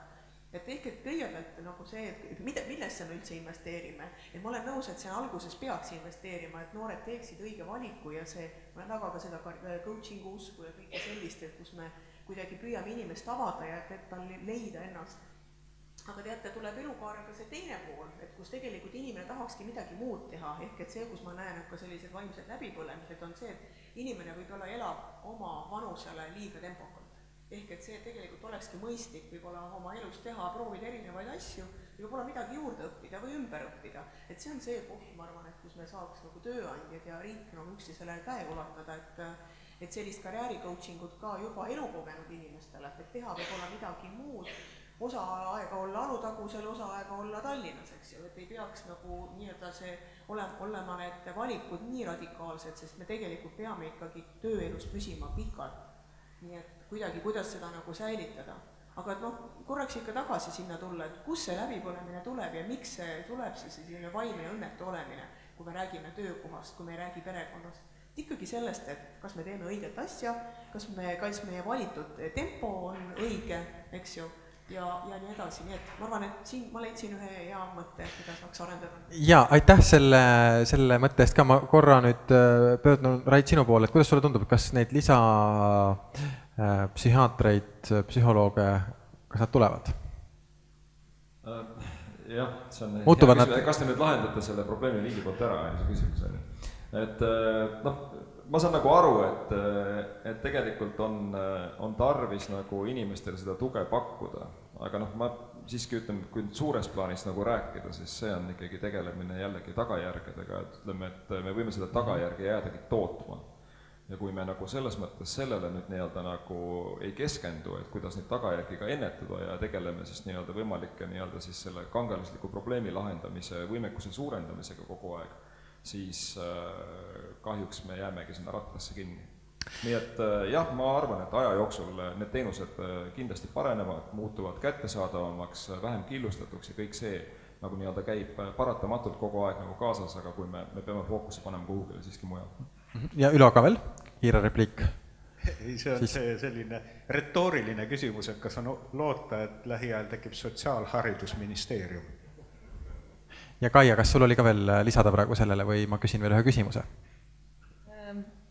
Võib-olla ainult see, et kui me räägime jälle ikkagi sellest, et meil võiks olla rohkem nagu psühholoogi, okei, et me tegeleme siis nagu tagajärgedega, aga mida täna inimesed teevad, kuna nad ei pääse psühholoogi ja psühhiaatri juurde, siis nad käivad nõidade juures, nad käivad mingisuguste kristallide teraapias, eks ju, kasutavad väga palju alternatiivmeditsiini, ma ei alahinda alternatiivmeditsiini.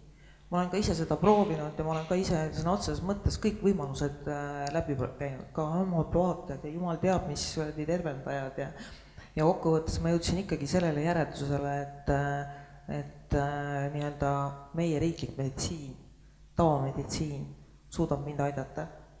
Et täna jah, inimesed on, ükskõik muidugi, millesse nad usuvad, peast nad õnnelikud on. Ja kui nad arvavad, et mingi asi neid aitab ja neil ei ole rahast kahju, ühesõnaga sinna investeerida, ühesõnaga, mis on nagu hoopis teine suund, siis jumal pärast lasku käia.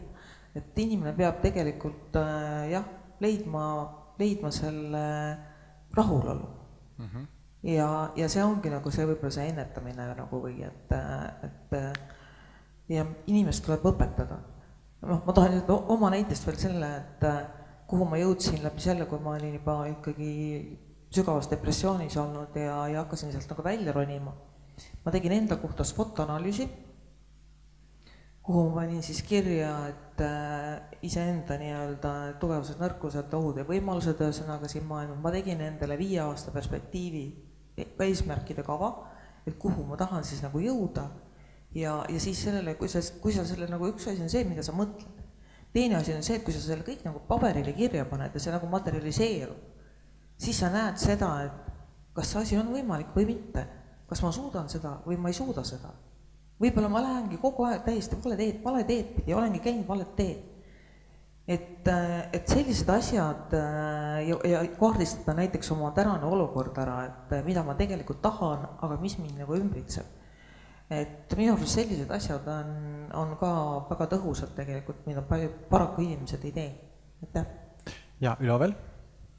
SWOT-analüüs organisatsiooni juhtimises on väga hea tööriist, isikliku elu analüüsis väga hea tööriist. Ma lisan ühe veel, tutvuge Ikigai, Okinawa saarel inimesed elavad õnnelikult ja kaua ja seal on üks selline käsitlus nagu Ikigai. Guugeldage ja te leiate selle.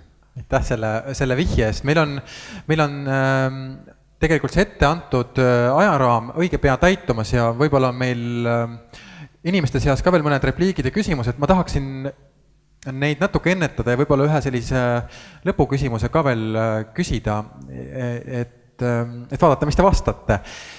Ma võtaks sellest väärikuse ja iseseisvuse ja vabaduse teemast siin veel kinni, et see on tõesti tunduks olevat tähtis asi. Teistpidi me näeme, et see vabadus, see inimese mingi selline sisemine tõesti iseseisvus, et see ikkagi nii lihtsalt ei tule. Ja siin on nagu erinevatel kultuuriruumidel ka ilmselt erinev asend. Ja ma kujutan ette, et Eestil, kes me oleme siin justkui nagu sellises piiritsoonis natukene, on selle suure, ma julgeks öelda sellise läänemaise ideaali, selle vabaduse ideaaliga nagu oma suhe. Meie lähiajalugu on küllalt keeruline, mulle tundub ka, et on päris palju selliseid keerulisi pereliine, peresuhteid, kõik need nagu konstitueerivad ja ehitavad üles seda vaimset situatsiooni, kus me elame. Aga kui te peaksite nüüd andma siiski nõu, et hoolimata kõigest, mis see seis ka parasjagu ei ole, et millest ikkagi algab see iseseisvumine, just nimelt sellises vaimses mõttes, sisemises mõttes, kui üks selline valgustuse suur ideaal on see, et tõesti julge mõelda oma peaga. Ja me näeme, et ikkagi kuidagi sageli on palju lihtsam teha nagu kellegi teise järgi või mitte sellele viimasele astmele nagu iseendas astuda. Et kust kohas see tee, kus kohas see vabaduse punkt siis inimeses on, millest ta väljendub ja kuidas teie oma elus seda olete püüdnud realiseerida. Äkki te niimoodi olete nõus sellise natukene kõrgendatud elemendiga sellele viimasele küsimusele ka vastama, et võib-olla hakkame siit peale. Vabaduse punkt. Ma nii keeruline selle vastata, ma kogu aeg vabaduse punkt algabki sellest, ma arvan, et ma saan aru, et ma ise vastutan ise oma elu eest. Kas sa oled praegu sellises kohas, kus sa võid öelda, et see on 100% nii? Jah, ma olen sellises kohas. Aga ma arvan, et ma olen väga pikka aega olnud sellises kohas, vastasel korral ei oleks ka mina suutnud oma elu tempoga kindlasti kaasas käia ja kõiki neid asju teha, mida ma olen teinud. Aga kus ma sinna jõudsin, ma arvan, et see algab ikkagi lapsepõlvest. Sellest, et minule on antud lapsepõlves vabadust mõelda ja otsustada ja seda sama asja olen ma ka oma pojale püüda teadsi anda. Ma arvan, et see on see koht.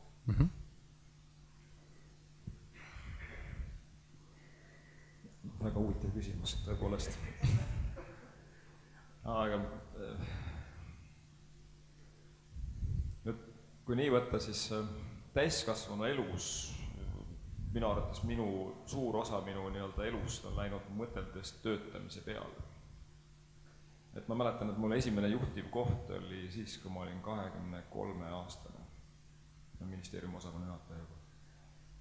Ja kui ma võrdan nagu siis seda hetke ja siis seda tänast hetke, selles mõttes, et siis õnneks on toimunud mingine areng. Ja see areng peitub vast selles, et su enda teadlikkus on suurenenud, ehk siis, et sa saad aru, millised olukorrad on sulle mureks, millised rõõmuks, kuidas ennast nendes olukordades juhtida ja saad ka aru nagu seda, et alati see ei pruugigi midagi tähendada, kui siis, ma ei tea, kas või ei õnnestu. Et see on selline nagu isiklik nagu pool, aga mis siis nagu mehhanismina või ütleme, et tundub, et töötab ja võimaldab ka minul näiteks juhina ja võib-olla siis ka loodetavasti siis ka riigi suurtes diskussioonides ja eesmärkides osaledes nagu rohkem panustada anda, on see, et sa pead oskama teadlikult võtta aega ennem, kui sa otsustad. Et soovitan, kui ikka soovitavad midagi nagu vaadata, siis üks hea raamat on veel, on Kiire ja aeglane mõtlemine, Kahnemann, seda lugeda, et mis põhimõtteliselt ütleb ka teaduslikult, siis tõestab seda, et ütleme kiiresti otsuseid langetades, valikuid tehes, on väga suur tõenäosus tegelikult eksida. Ja nüüd tulles nagu enda juurde, siis ütleme, siis tuleks nagu võtta need ajad ja natukene nagu seedida erinevaid olukordi ja aru saada nagu, et see vastus on kuskil inimeses endas nagu olemas ja selle läbi vast saab nagu paremaks asju keerata küll. Ma arvan, et väga oluline on see, et inimene teaks vastust ühele küsimusele. Kes on kõige tähtsam inimene tema elus? Tavaliselt vastatakse kas vanemad, laps, kes iganes. Tegelikult õige vastus on see, mina ise. Ja mina vabanesin siis, kui ma olin teadlikult selle, ütleme pika koostööga psühholoogiga, olin jõudnud sellele teadmisele. Et tegelikult ongi, ma olen kogu aeg tegelenud sellega, et ma teen kellegi heaks midagi. Mõtlemata võib-olla selle peale, et kas ma nii väga tahan neid asju teha. Aga ma tahtsin ju olla edukas. Ma tahtsin ju kõigega hakkama saada. Ma tahtsin kõike jõuda. Ma olin see vedur kogu aeg. Kõiki motiveerinud, kõiki teinud, kõiki lükanud, kõiki tõmmanud. Ja äkki siis olin selline tomp diivani nurgas, eks ju tähendab, et see oli tegelikult päris õudne tunne. Aga ma soovitangi inimestele seda, et mõelda ikkagi jälle selle peale, et millised unistused on mul olnud või mida ma tegelikult tahaksin teha, isegi näiteks mingite hobide mõttes või tegevuste mõttes. Et väga paljud psühholoogid, psühhiaatrid soovitavad näiteks, et hakka tegelema ekstreemspordiga. Nii, noh, mulle soovitati ka sama. Aga ma oskan kõike. Ma oskan jetiga sõita, ma oskan saaniga sõita, ma oskan, ma ei tea, mida iganes, aga ma olen rallit sõitnud ja mida iganes, ainuke asi, mis mul on tegemata, on langevarjuhüpe. Et noh, see on veel see, eks ole, mida võiks nagu selle poole pealt teha. Aga mina valisin tegelikult hoopiski nagu teise tee, et ma tegelen 4. aastat väga aktiivselt joogaga. Ma käin joogalaagrites, meil on oma seltskond. Ma käisin ka sel aastal nii-öelda imeriigis, Balil, aga mitte selleks, et ennast sealt leida, vaid inimene peab ennast leidma siin, praegu, kus sa oled. Mitte selles lootuses, et vot seal ma leian ennast, seal on midagi imelist. Kuigi tegelikult seal on midagi väga imelist, sest mingi krõks käis ja kuidagi lihtsam on kuidagi elada ja olla. Mida ma veel tegin? Ma just 6 aega tagasi lõpetasin ujumiskursused. Sellepärast, et ma ei osanud ujuda. Aga ma olen ammu tahtnud osata ujuda. Ma võtsin kätte, kuna ma käin MyFitnessis, helistasin treenerile, ütlesin, et kuule, siukene värk on, et ma tahan eratundi võtta. Ja ma tegin need 10 tundi ära ja nüüd ma ujun. Ja peale selle siin septembri lõpus käisin Jose Fernandez, kes on sellise joogastiili nagu high-fly jooga, mis on siis trapetsi peal kõikide erinevate pooside võtmine ja pool sellest ajast sa oled pea alaspidi, on ju. Olid 5-päevased treeneri kursused, ma käisin ka seal ära ja ma olen attesteeritud high-fly jooga treener. Nii et selliseid asju tuleb teha, kui sa tunned, et ma tahan seda teha. Üks kõige totter, see võib-olla teistele ei tundu. Aga kui ma tahan, ma teen, ma saan selle edu elamuse ja see annab sulle enesekindlust ja enesearmastust ja oskust elada. Väga äge. Ülo? Ma püüdsin meenutada, mis su küsimus oli. See on ammu ununenud kõigil juba. Aga midagi sellist, et... Pead ära lõpetama meie loo. Jah, et kus see isiklik vabadus, eks ole, ja endale keskendumine tuleb. Mul üks tuttav kunagi ammu ütles sellise sõna, mis jäi mulle miski pärast meelde või sellise väljendi, tõe tunnistamise hetk. Ja elus on tõe tunnistamise hetked sageli sügavad kriisid. Ja osaline vastus kunagi see küsimusele, et tõepoolest, et need kriisid ehk see impulss muutumine on elu fundamentaalne tunnus ja konfliktid meie ümber, neid ei saa vältida, vaid nendega tuleb õppida toime tulema ja siis see tõe tunnistamise hetk endale. Ja teine mõte oli see, et kui endale saad tõe ära tunnistatud, siis võib-olla järgmine on lapsed, järgnev põlvkond. Ja võib-olla see hetk, kus su oma laps ütleb sulle ei, näiteks. Siis sa saad aru, et mina olen mina ja tema on tema. Aitäh teile. Nüüd enne veel, kui me päriselt lõpetame, ma pöördun meie saali poole. Meil on siin üks mikrofon, mis võiks liikuda ka saali, et kas te tahaksite meie vestlusega korra liituda, võib-olla öelda mõne repliigi, midagi küsida meie esinejate käest, et meil ei ole küll väga palju aega, aga võib-olla paar asja saaks. Ja ma näen, üks käsi on seal püsti, nii et palun. Tere, Aivar Haller, Eesti Lastevanemate Liit. Ja ma tänan selle väga asjaliku diskussiooni eest, et seal sukeldumine viis isegi probleemi põhjusteni ja väga lähedale vähemasti ja ma tahaksin lihtsalt natuke avardada ja ma tõmban korraks selle sfääri võib-olla laiali, näitan ühte koledat lõppresultaati, mis on tänane reaalsuseks, me armastame kõik numbreid, vähemasti siin esinejad ütlesid seda, siis me oleme vähem kui 0,02% maailma rahvastikust ja me oleme maailmas kõige suurema suremusega alkoholisurmadesse, suhtarv 100 000 kohta, 22 surma. Me oleme kõige suurem suremus narkosurmadesse, see on fakt, ja me oleme kõige suurem suremus südame-veresoonkonna või siis tegelikult hüpertoonia, kõrgvererõhu tõve suremusse, mis on loetud siis stressihaiguseks WHO poolt. Ma ei räägi enesetappudest, ma ei räägi kooli rõõmust ja ma ei räägi veel paljudest erinevatest konkreetsetest näitajatest. See on midagi, mille osas me peame tunnistama, et see peaks olema riikliku tähtsusega küsimus. Need numbrid väidavad vähemasti seda. Nüüd, kui me küsime, kuidas me sinna jõuame, siis me ühe osana käsitleme seda, mida me nimetame tööstressiks. Aga me räägime siis juba tagajärgedest. Mida Juku ei õpi, seda Juhan ei tea. Ja mul on ääretult hea meel, et Rait tõi välja selle, mis on nagu asja tuum, inimeseks olemine. Ja see on see, mida me koolis ei õpeta täna. See on üks täiesti selge aine, mida koolis ei õpetata. Lastevanemate liit on 10 aastat rääkinud, et suhtlemisõppe on vaja kooli viia. Eelmine koalitsioonivalitsus pani selle isegi tööplaani, järgmine kustutas selle ära.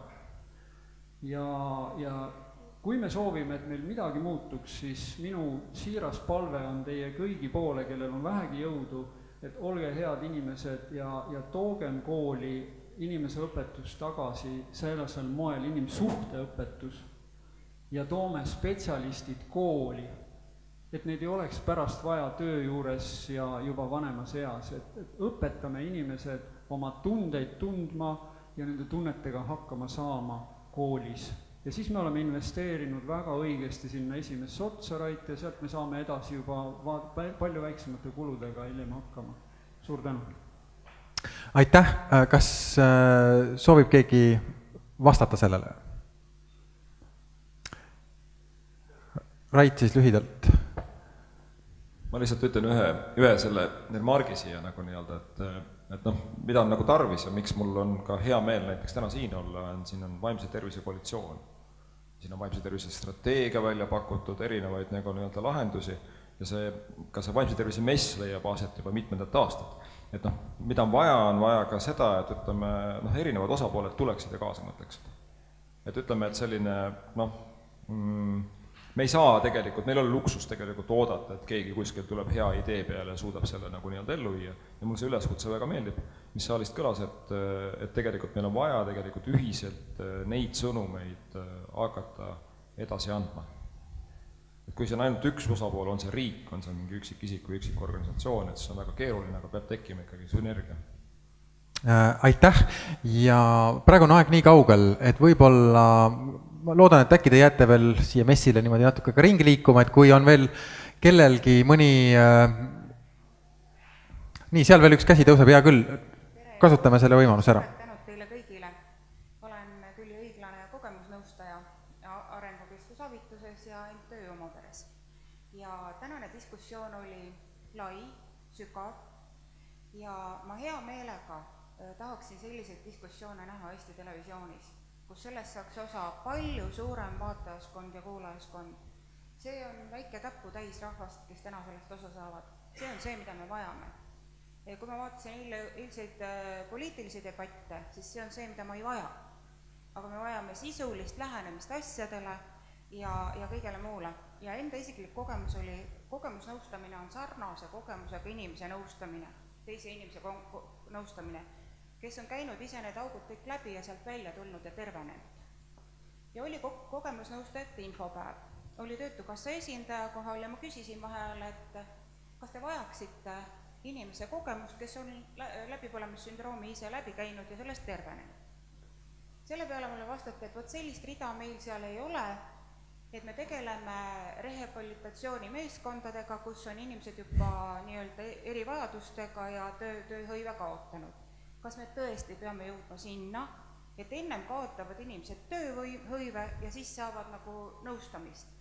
Et väga konkreetne pakkumine minu enda poolt. Ma pakkusin abikäe, aga mu abikäsi lükati tagasi. Kurb küll. Ma ei tea, mis me edasi peame tegema. Äkki keegi oskab öelda. Aitäh teile kõigile. Aitäh. Kas, jaa?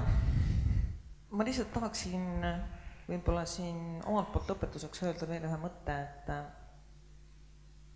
ära ela teist elu, ela enda elu. Ja me kõik ise ju tegelikult loome oma eluraamatu. Ja siin hiljuti, paar päeva tagasi vist sotsiaalmeedias, Facebookis tegelikult, oli üks selline ütlemine, see on küll inglise keeles, aga ma usun, et enamus saavad aru, see on lihtne, et life is like a book. Some chapters are sad, some are happy and some are exciting. But if you never turn the page, you will never know what the next chapter has in store for you. Suurepärane, aitäh selle sellise poeetilise lõppnoodi eest ja aitäh ka selle repliigi eest, et kindlasti tekkis siit inspiratsiooni ka mõne muu lava jaoks, et aitäh selle eest ja ma väga tänan teid siin paneelis osalemast ja oma kogemust, oma teadmisi ja oma mõtteid sellel teemal väljendamast ja ma soovin teile kõigile edu, jõudu ja et õnnestuks elada siis just seda elu, mis on meile antud. Aitäh teile!